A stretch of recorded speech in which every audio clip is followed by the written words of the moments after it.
Des citoyens américains, un Australien et un citoyen britannique ont été enlevés en Turquie tard vendredi.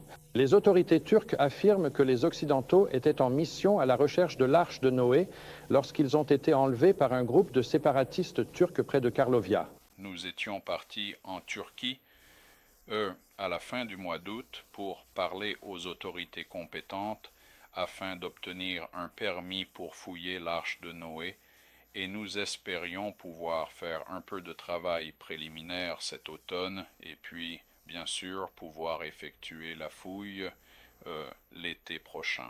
Finalement, nous avons réussi à obtenir notre permis de conduire et le jeudi après-midi, on nous a formellement promis que le permis serait définitivement prêt pour nous le lundi suivant sans aucun problème. Cela nous laissait donc bien sûr 3 jours à attendre quelque part. Nous avons alors décidé que nous aimerions descendre dans la partie sud-est de la Turquie et examiner 2 montagnes appelées Nimrud Dağ ou montagne de Nimrod. Nous avions pris l'avion jusqu'à Erzurum et retrouvé notre chauffeur de taxi, Dilabar.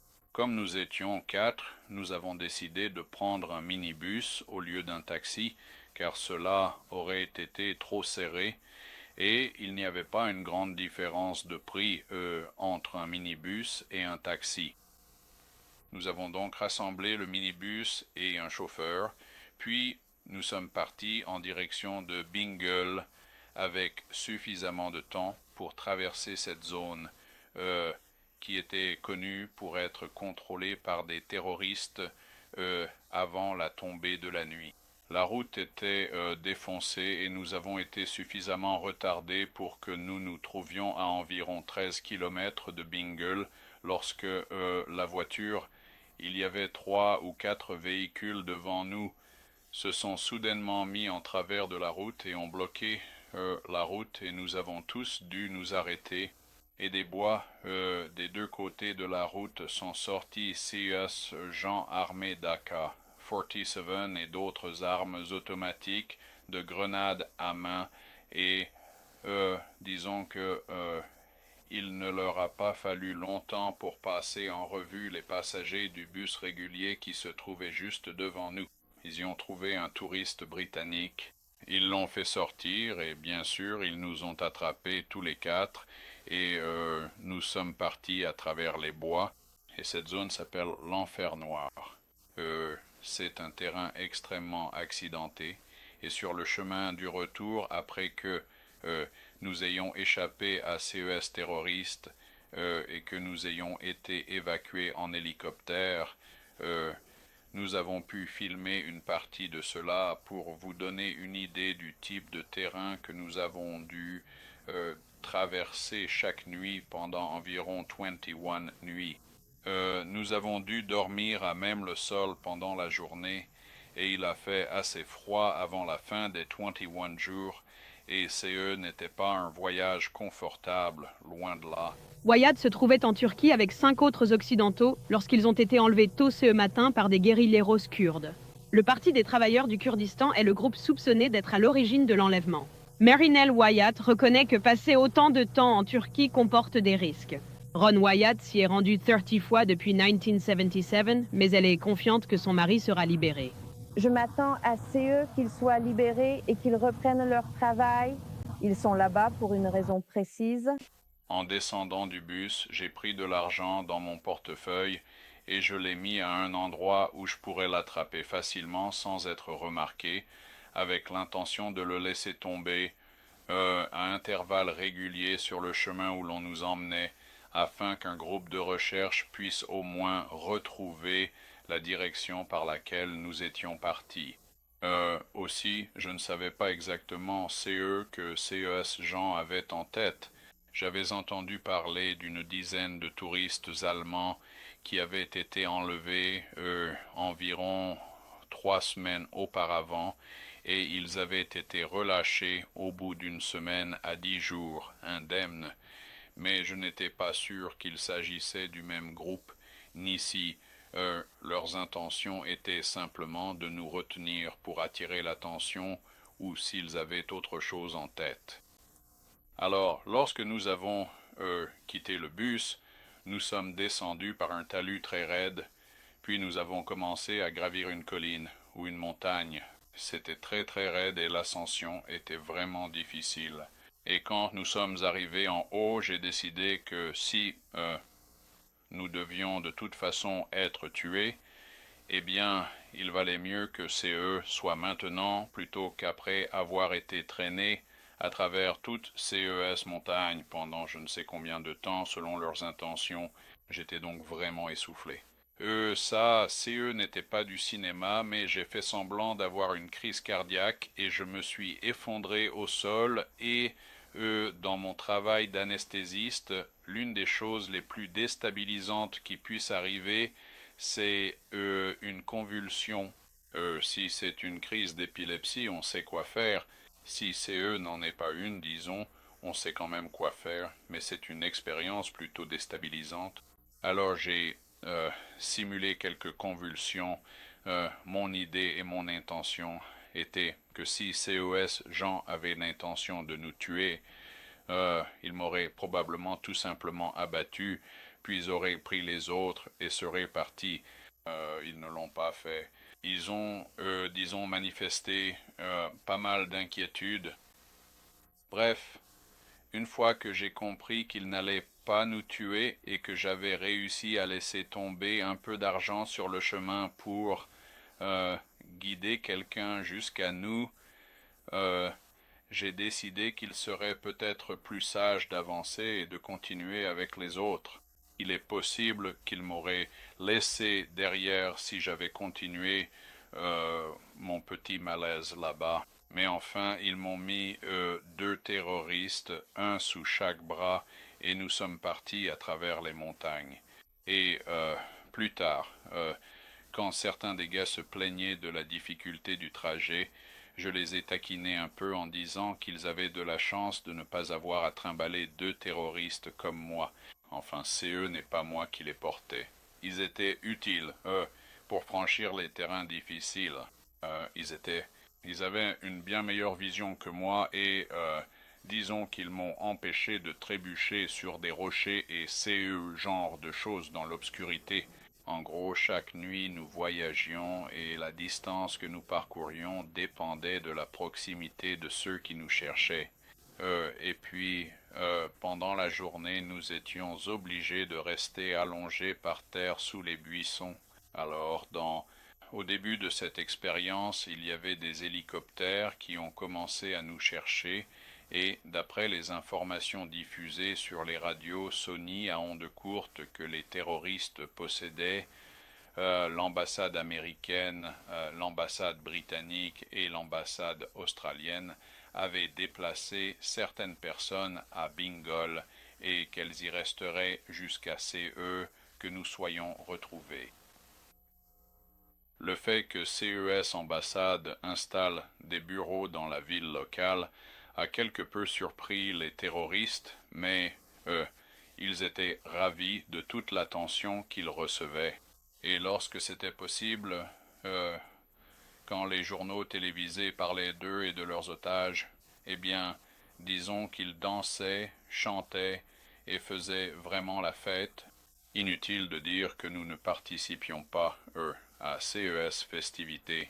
Aujourd'hui, l'épouse de Wyatt a été informée par le département d'État que l'escorte et chauffeur de longue date de son mari, qui était avec le groupe juste avant l'enlèvement, avait été arrêté par le gouvernement turc, interrogé sur une possible implication avec les ravisseurs, puis relâché ce matin. J'étais inquiète parce que je savais que Ron était très proche de Delavar et je savais à quel point il lui faisait confiance. Il lui fait confiance d'une manière qu'il n'accorde pas à beaucoup de gens. Et donc, je savais qu'il n'y avait aucun doute et vous savez, je me sentais impuissante. Je voulais faire quelque chose. Mais Mary Nell n'a toujours aucune nouvelle de son mari. Il n'y a vraiment rien. Ils n'ont pas d'informations nouvelles à proprement parler. Ils m'ont dit que, bien qu'ils sachent que c'était près de la ville de Bingoal qu'ils ont été pris en otage, ils ne savent toujours pas où ils sont. ne savent toujours pas quel groupe en particulier revendique la responsabilité de cela, car il n'y a eu aucune revendication ni aucune demande pour l'instant. Mais il y a des spéculations selon lesquelles CE serait le parti des travailleurs du Kurdistan qui aurait enlevé les hommes, le même groupe qui avait kidnappé tant de touristes allemands dans la même région il y a un mois. D'après CE que j'ai entendu, le groupe qui le détient n'aime pas le tourisme en Turquie ou quoi que CE soit, et il travaille sur un projet qui amènerait beaucoup de touristes dans le pays. Au tout début, moi, j'étais vraiment très inquiète pour lui, au fond de moi. Je le suis toujours, mais je crois qu'il fait l'œuvre du Seigneur et que tout se passera comme cela doit se passer. Il me semble qu'ils veulent juste un micro pour se faire entendre et que c'est la seule façon pour eux d'y parvenir. En fait, il se passe beaucoup de choses, mais je suis un peu... Le téléphone des Wyatt ne cesse de sonner.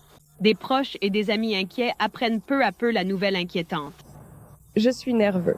Je suis inquiet parce que c'est l'un des hommes les plus gentils que je connaisse.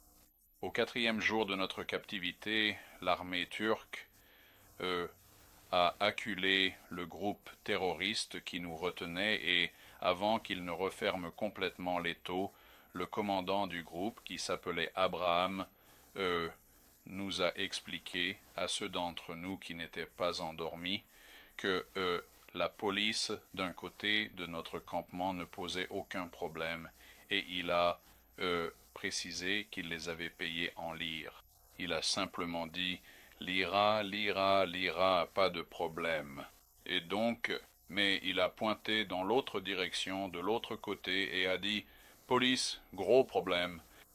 Quoi qu'il en soit, un peu plus tard cet après-midi-là, nous avons remarqué des personnes sur les crêtes à environ 1 mile de notre position et dans la vallée juste en dessous de nous. Un officier militaire a crié au chef des terroristes et a exigé qu'il se rende et qu'il libère les otages ou touristes, comme il nous appelait. Le chef des terroristes a répondu en criant très fort qu'il devait absolument partir immédiatement, sinon il tuerait sans hésitation tous les touristes présents sur place. À ce moment-là, nous étions assis par terre et 3 des terroristes se sont levés et ont pris position juste devant nous en fait, un à gauche, un à droite et un juste en face de nous. Ils ont mis leurs armes automatiques en mode rafale, et l'un des hommes, celui qui se tenait juste en face de nous, avait des larmes qui coulaient sur son visage. À ce moment-là, cela m'a convaincu qu'il croyait que la fin était arrivée. Bien sûr, je suis certain qu'il s'attendait à c'est eux que l'armée les tue tous, et bien sûr, ils allaient nous tuer en premier. Alors, j'ai dit une petite prière, une de plus parmi tant d'autres, et un verset m'est venu à l'esprit. Sois fidèle jusqu'à la mort, et je te donnerai la couronne de vie. Or, CE n'était pas le verset que j'espérais voir me venir à l'esprit dans cette situation particulière. Cependant, en y réfléchissant, si nous avions été tués là-bas, nos vies étaient en ordre, ou du moins la mienne l'était, autant que possible humainement parlant, et il n'y avait aucune raison de croire que je n'aurais pas été ressuscité lors de la première résurrection. De plus, j'étais conscient que Dieu était tout à fait capable de prendre soin de ma famille et tout à fait capable d'accomplir l'œuvre sans moi, et donc, à ce moment-là, j'ai vraiment ressenti un certain soulagement. Si vous faites CE travail, aussi important soit-il, il faut vraiment faire attention à ne pas trop s'impliquer personnellement et à s'assurer de connaître la volonté de Dieu à chaque étape. Il y a un peu de stress lié à cela, et l'idée que Dieu puisse continuer et achever l'œuvre pendant que je pourrais, disons, me réveiller lors de la première résurrection, n'était pas une pensée si désagréable à ce moment-là. Quoi qu'il en soit, l'officier militaire a rapidement répondu en criant avec une grande détermination qu'ils allaient partir immédiatement, mais qu'ils allaient absolument encercler cette région infernale et sombre afin que les terroristes ne puissent absolument pas nous emmener ailleurs, loin de toute sécurité. Et c'était une bonne chose qu'ils aient fait cela, car les terroristes parlaient constamment, disant que la meilleure chose à faire pour eux serait de nous emmener en Irak. Maintenant, s'ils avaient réussi à nous emmener en Irak, notre avenir aurait certainement été compromis, car là-bas, autant que je sache, il n'y aurait eu aucun moyen pour qui que CE soit de nous venir en aide. Et CES, Jean, était vraiment ravi de l'attention que nous leur portions. Maintenant, cette nuit-là, après le départ des militaires, laissez-moi ajouter une chose de plus. L'officier militaire leur a dit que s'ils faisaient du mal aux touristes, l'armée les délogerait par le feu, et en fait, ils ont incendié une montagne pas très loin de notre position, je suppose pour leur prouver qu'ils étaient sérieux. Cette nuit-là, nous avons probablement parcouru environ 24 kilomètres à travers ces terrains accidentés dans une tentative de peut-être sortir de l'encerclement militaire qu'ils avaient prévu. Évidemment, nous n'avons absolument pas réussi à sortir complètement de l'encerclement militaire parce que les gens parlaient de la police et montraient dans toutes les directions possibles et imaginables. C'est eux qui rendaient la situation particulièrement complexe. S'il avait été au Liban, cela m'aurait beaucoup dérangé, mais CE n'était pas le cas. En écoutant Mary Nell Wyatt, on pourrait croire que son mari, Ron, est simplement en retard pour rentrer du travail. Ou bien sa voix ne semble guère être celle de quelqu'un dont le conjoint a disparu il y a une semaine, apparemment captif de rebelles violents à des milliers de kilomètres. Ron ne prend que des risques très soigneusement calculés et bien réfléchis. Vous savez, il pèse tout avant de faire quoi que ce soit. Le ton confiant de Wyatt trahit sa foi en sa religion et sa foi que son mari est sur le point d'être libéré. Ron Wyatt est infirmier à Nashville, mais il a consacré sa vie à prouver que cette formation dans les montagnes de l'Est de la Turquie est en réalité les vestiges de l'Arche de Noé. Il y a 8 jours, le département d'État américain a annoncé que des membres du Parti des travailleurs du Kurdistan, ou PKK, avaient enlevé Wyatt et 4 autres personnes lors d'une visite dans l'Est de la Turquie. Le PKK est un groupe rebelle qui lutte pour un État kurde indépendant dans l'Est de la Turquie et le nord de l'Irak. Vous savez, ils vivent sous d'autres gouvernements et ils essaient simplement d'imposer leur volonté d'une manière ou d'une autre pour affirmer leur domination. Aujourd'hui, l'Associated Press a rapporté que Wyatt et SUS collègues seraient libérés demain. L'AP affirme que les dirigeants du PKK ont fait cette déclaration dans un message adressé à un journal turc. Mais ce rapport contredit une dépêche d'une agence de presse française aujourd'hui. Elle cite un dirigeant du PKK niant toute implication dans un enlèvement. Alors, le prochain événement majeur s'est produit vers la fin des 20 jours ou 21 jours au total. Il n'y avait aucune nouvelle à la radio et cela bien sûr ne leur plaisait pas du tout. Alors ils ont voulu en quelque sorte secouer à nouveau l'arbre pour voir qu'ils pouvaient obtenir d'autres. Ils ont donc décidé de nous déplacer. Et c'est eux qui nous ont dit, c'est que nous serions dans un hôtel le lendemain. Et bien sûr, c'était une très bonne nouvelle pour ceux qui croyaient qu'ils étaient honnêtes avec eux. Bref, nous nous préparions ce soir-là à partir et vers 19h, alors que nous allions commencer à repartir vers l'endroit où une voiture pouvait venir nous chercher et nous déplacer, un autre bulletin d'information est passé à la radio. Et bien sûr, cela a mis fin à notre voyage. Nous sommes simplement restés là où nous étions. Maintenant, cela laisse entendre d'une certaine manière qu'ils n'étaient pas vraiment prêts à nous libérer. Il y avait de plus en plus de raisons de le croire au fil des 2 jours suivants. Lorsqu'ils ont décidé qu'ils n'allaient pas nous emmener, quelques-uns d'entre nous ont parlé au commandant. Et disons que nous avons exprimer une plainte aussi forte que possible dans CES circonstances. En fait, notre plainte était si forte qu'ils ont doublé notre garde et ont averti les gardes de rester à distance de nous, parce qu'ils étaient convaincus que nous pourrions essayer de maîtriser quelqu'un et de nous échapper. Donc la décision a été prise de nous déplacer la nuit suivante. Donc le soir suivant, nous avons quitté CE Campement et nous sommes descendus vers un endroit où nous devions rencontrer une voiture. Ils l'appelaient un taxi.